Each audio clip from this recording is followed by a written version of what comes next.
Cruising looks effortless. The ads make it seem like you just show up and float off into paradise. You book the trip, show up, and everything else just works. At least that's what I thought before my first cruise turned into a comedy of rookie mistakes with a bad cabin, overscheduled days, and a bill that still haunts me. So before you learn the hard way like I did, here are the harsh truths no one tells you before your first cruise.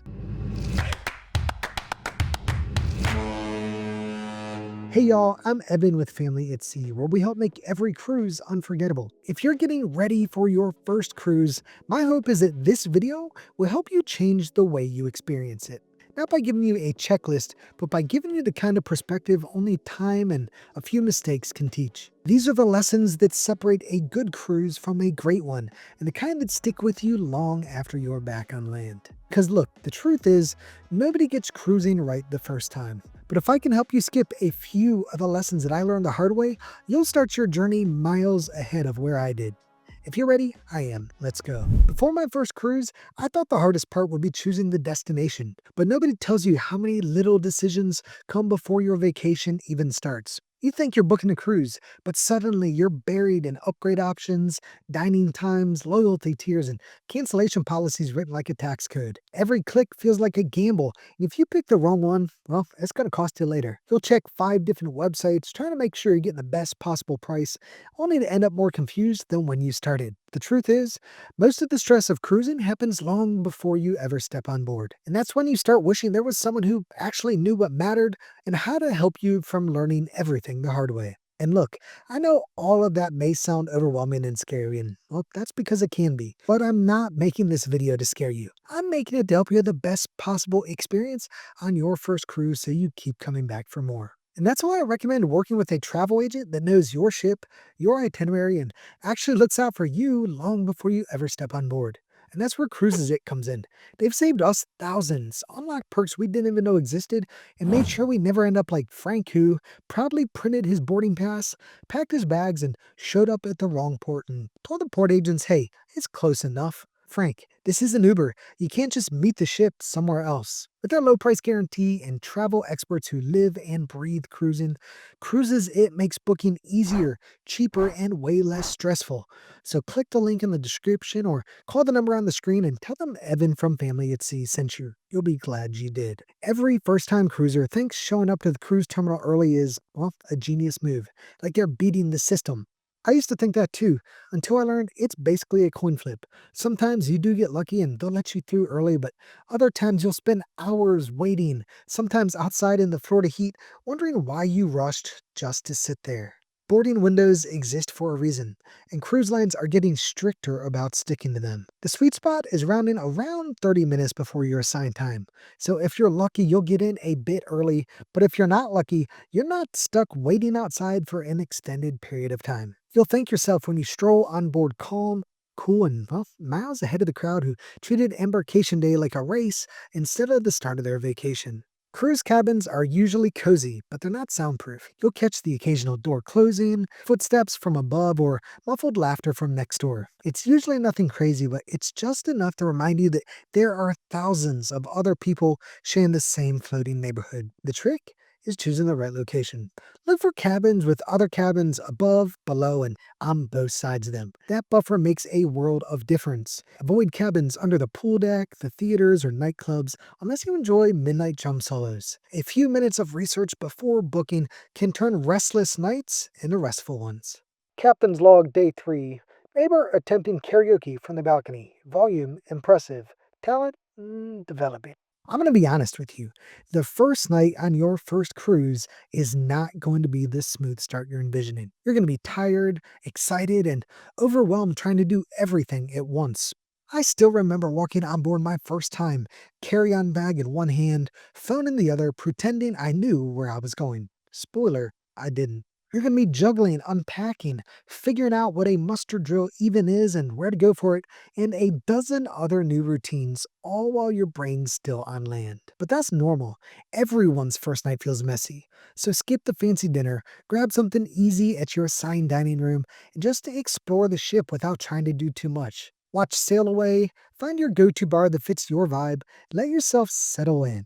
You'll wake up the next morning, step outside and think, okay, Now I'm on vacation.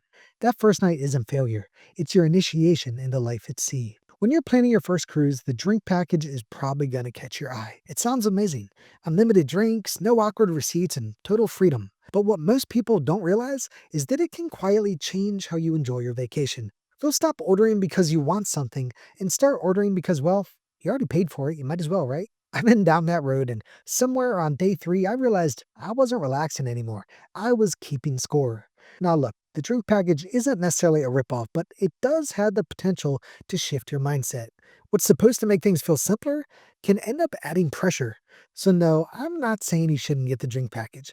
But what I am saying is if you do, just don't let it change how you approach your relaxation.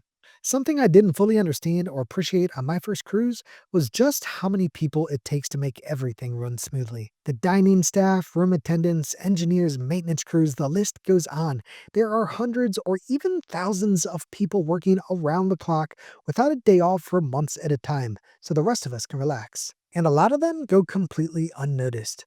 The person quietly cleaning the stairwell, wiping down handrails, or scrubbing floors before sunrise is just as responsible for your onboard experience as the bartender who remembers your order.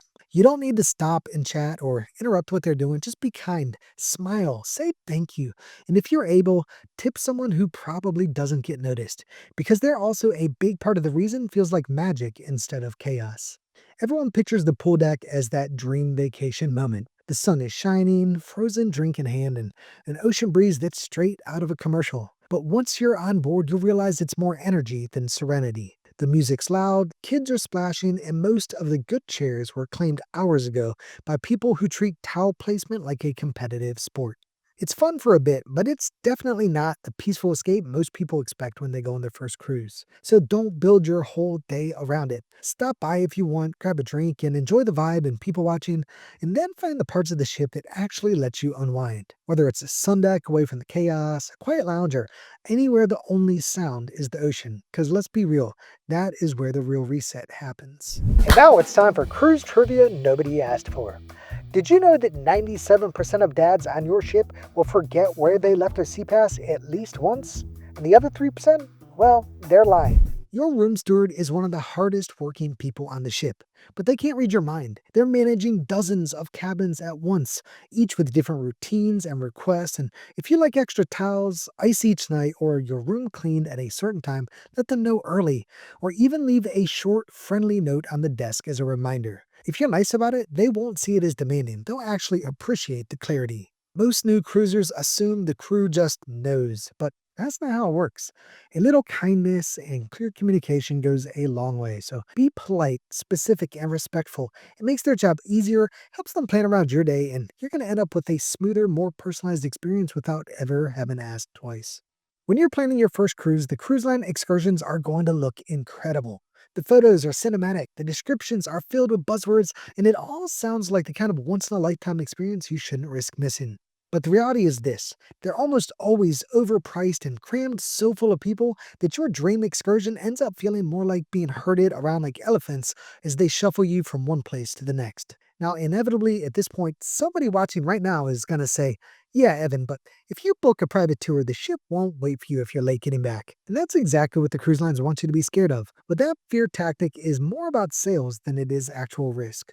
We've done close to 100 private and independent excursions, and we've never even come close to missing the ship. Local operators know their business depends on getting you back on time. So don't let fear talk you into overpaying for a watered down version of the same experience. Book smart, not scared. Something a lot of first time cruisers don't realize is things don't always go as planned. You'll spend months dreaming about every port and planning the perfect excursions, and then weather or logistics can change everything overnight. And suddenly, the captain's announcing a detour and you're heading somewhere else entirely. I've had it happen more times than I can count, and at first, it can be frustrating because you've built this trip up a certain way in your mind, and well, now it's different. But those last minute changes are just part of cruising. So go into things with the mindset that no cruise is perfect, but you're going to find the good in things no matter what happens.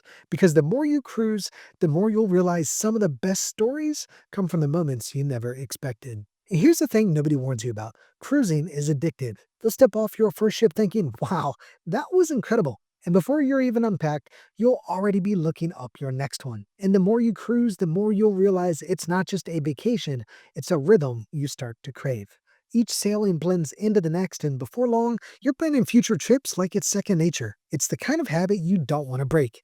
And honestly, why would you? So here's one last insider tip. If you know you'll want to cruise again before the end of the cruise, buy a future cruise certificate before you even leave the ship. It's basically a deposit you can use later, but with it, you'll get free onboard credit just for making the commitment while you're still on board. It's the smartest way to feed the addiction without overpaying for it. Once you start cruising more often, you realize it's not just the ships or the destinations that make each trip different. It's the mix of people you meet on board. Every sailing has its own little ecosystem of personalities, and half the fun is seeing how they all collide. And if you want a preview of what that looks like, don't stop here. Come hang out with me in my next video where I break down the 12 types of people you'll meet on every cruise. The good, the wild, and the ones you'll be talking about long after you get home.